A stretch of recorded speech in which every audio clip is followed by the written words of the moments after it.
The Israeli military has launched a drone strike on a car in the city of Nablus in the occupied West Bank. The strike happened on Al-Quds street, where gunfire has also been reported. Troops have closed off the area and are preventing ambulances from reaching the scene. Israeli forces have been conducting drone raids across several towns in the occupied West Bank.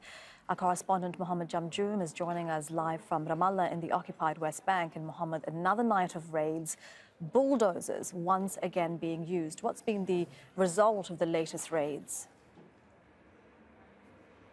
So, Elizabeth, first, let me tell you and our viewers about the raids that we are told are currently still ongoing. There are raids, we are told, that are still happening in Ramallah, that there have been at least 3 villages that have been raided by Israeli security forces and that a few arrests have been made. We'll get you more details on that as we have them. Beyond that, also, the city of Qalqilia.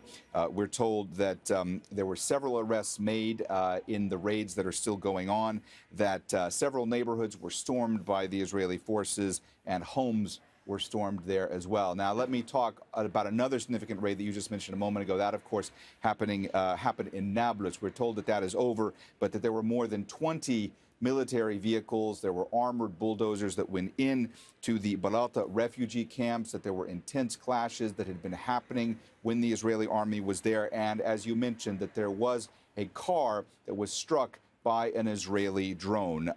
We're told that it's believed that at least 2 people died as a result of that drone strike.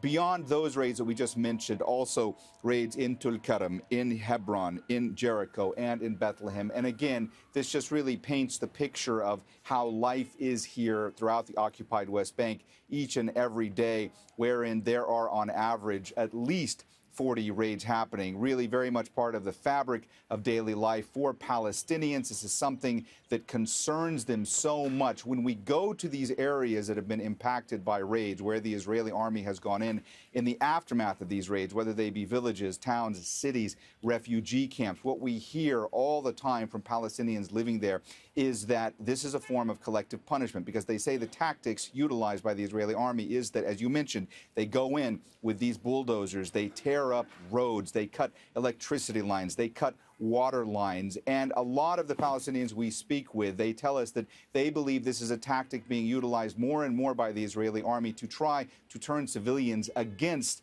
Palestinian resistance fighters who are in these areas. That is the reason that Israel gives for raiding these areas again and again. But the Palestinians we speak with say that this is a tactic that is not going to work. Many of them telling us they believe that it's only going to make them support the resistance fighters more in the long run. Elizabeth? And certainly that's what polls show, isn't it, Mohammed? For now, that is Mohammed Jamjoom joining us live from Ramallah.